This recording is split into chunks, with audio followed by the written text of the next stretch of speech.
Janice, are you there? At your service, sir. Enter the manosphere. Of course. How can I assist you today? Give me some of that dating foolishness. Will do, sir.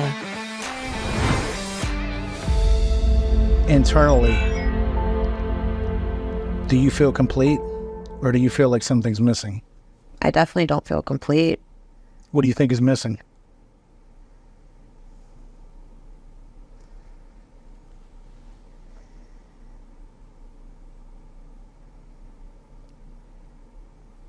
Okay.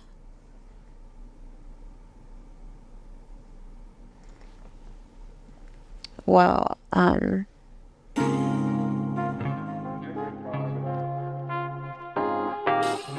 Welcome to Manosphere Highlights Daily. Like I always say, women are women first. It doesn't matter where they are in the world, what ethnicity they have, or even what their profession is. In this video, we're gonna highlight some of the dating struggles OnlyFans content creators and adult entertainers run into. So without further ado, let's get this highlight reel started. I was just thinking personality-wise, and she brought up, you know what, yeah, I thought about it, and going forward, I wouldn't date someone that does OnlyFans. I've been doing like OnlyFans content since 2019, and I've had boyfriends that are like, you can't meet my mom until you stop having OnlyFans. I've had boyfriends that stopped me from having OnlyFans for 10 months. I've had a lot of situations that are discriminated just because of that. So it's really hard to find someone that will truly understand that, hey, you can separate work and actual physical intimacy, because it's not something you can compare. It's harder to find someone.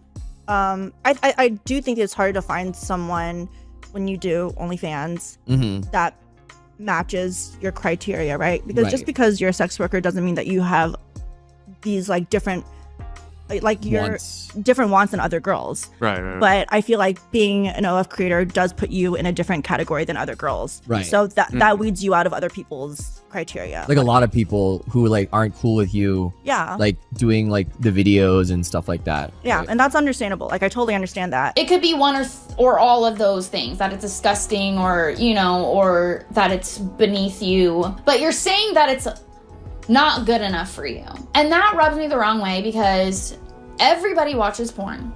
And you cannot tell me that you have not watched porn. You do. And you're telling me that that person that you're watching, that you're getting pleasure off of, is not worthy of your love or worthy of your time because they're beneath you. That's what you're saying. Oh, it just rubs me so wrong. Now, this is interesting. Just because someone gets off on you doesn't make you wifey or husband material. The same goes for a great personality. It's not a free pass for immoral behavior. A relationship isn't just about how someone makes you feel in the moment. It's about who that person is at their core. When you date someone, they become part of your brand, part of your reputation. It's not just about chemistry or pleasure. It's about what the world sees when they see you together. And let's be real. Dating an adult entertainer is still not something society looks up to, no matter how normalized it seems online. Your partner represents you, and whether people admit it or not, your relationship choices shape how you are perceived. At the end of the day, there's a big difference between someone you are attracted to and someone who's a fit for your life and values. Let's take it a step further. Love.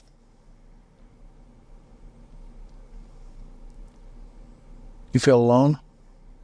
Yes.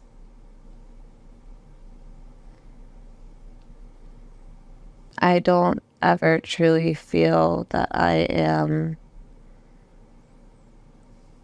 loved for me, for who I am, but more so my lifestyle, my income, my things.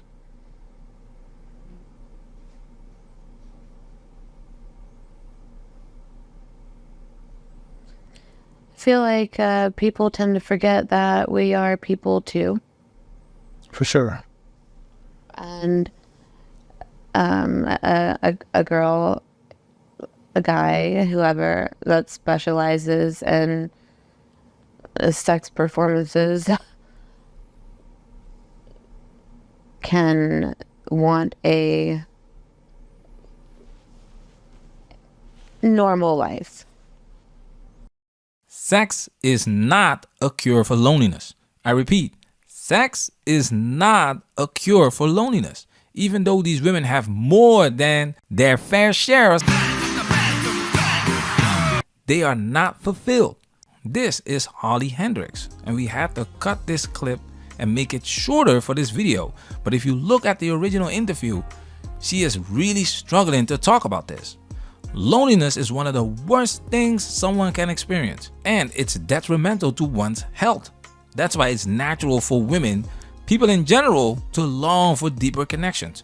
But here's where things get interesting, because it's not that these adult entertainers can't get a boyfriend. The struggle lies in the kind of boyfriend they want. Check this out. I won't date a guy if he makes less than me. I'm not a sugar mama. How are they gonna be able to buy me like diamonds or take me on a 5-star trip or scale dinners? Like, you know, what if they want to buy me Chanel? I mean, you know, unless they're just the owner. Really hard. Okay. That's why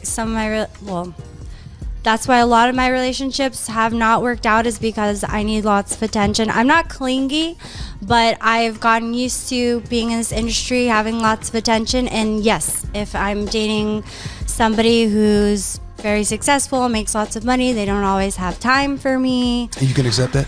And I get frustrated. So sounds like you want your cake and the icing. Single. I think, is that fair I assessment? guess. Sure. Okay, but that's not reality though. I'm you gotta that's play probably ball. why I'm still single.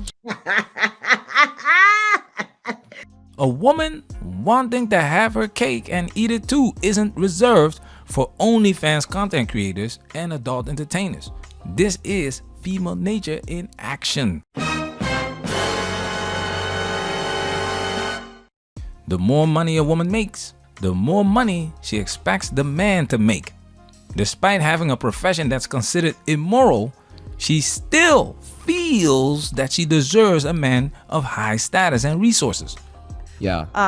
So to find someone that's like open-minded enough and willing to kind of compromise with you and communicate with you and not be in that industry, because I also don't want to date another sex worker. Okay. Oh, you don't want to date someone else that like is Works in the no. Oh. Yeah, because I don't like. I'm pretty monogamous. Yeah. I don't want to date someone who's sleeping with other people. So Okay. yeah, so I feel like for me, at least, that narrows it down a lot. Hey, I feel like I'm monogamous when I'm in a relationship, but for work, I'm still having sex with other people. So what does that look like to you? That's exactly what it looks like. And it's, that's always challenging because I exclusively date civilians now. I have dated in the industry. It did not work out for me. I mean, I'm already such a workaholic that I can't date someone in the industry that's bringing so much work home. Another person that I was talking to, we were on the phone. I let them know because we were talking about red flags and boundaries. I said that I did OnlyFans. They said that they weren't totally sure if they were okay with that. I asked if they had any questions about it. They did. And then they asked when I was going to stop. And at that point I was like, I completely appreciate that you have a boundary about it. It's not something that I am completely sure of right now. Like, I can't give you an end date. And it's important for me to be dating a partner that doesn't make me feel judged for doing this. And it's completely, like I said, fine to have a boundary about it. If it's not for you, it's not for you, and that's okay. But the person that I date and rely on and love and share myself with has to be okay with it. It's just a package deal right now. This is really important for men to understand. These women who are active in the adult entertainment industry are doing it voluntarily. We did a video about Vanessa Del Rio, and in that video, we dive into some of the data and statistics about women in this industry. So don't try to convince these women to stop doing what they're doing because they enjoy it. They love it. They just don't love when people judge them negatively for it. Self-worth and love, priorities.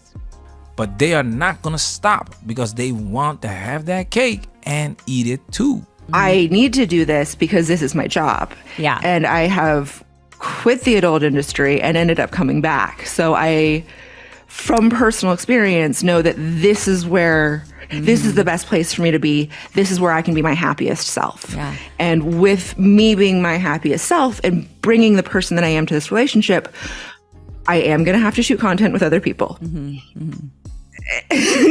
that's probably how you found out about me. That's probably how you know me. Like, you know, the last person I was with 100% knew me as a porn star first before they knew me. So at the end of the day, the ball is in your hands, guys. You have to figure out if the juice is worth the squeeze. I'm not going to tell you what to do, but I'll end with this quote from Warren Buffett. And I quote, "It takes 20 years to build a reputation and 5 minutes to ruin it. If you think about that, you'll do things differently." End quote. Physical touch is like on the bottom of my love languages. There's 5 love languages, and that's like the last one, like the least important to me is physical touch. Oh, okay. So for me, the first one is quality time, like in this order: quality time, receiving gifts, acts of service, this is gonna be fun. words of affirmation, and physical touch. Those are the 5 love languages, and then that's the order of the most important to me. So quality time is the most important. Like, money comes and goes, but I feel appreciated and I feel loved when somebody gives me flowers or candy or Chanel. House. Now, can I get a drizzle, drizzle? Drizzle, drizzle. Drizzle, drizzle. Drizzle, drizzle. Management, we working. Protect yourself at all times. This video has officially been highlighted.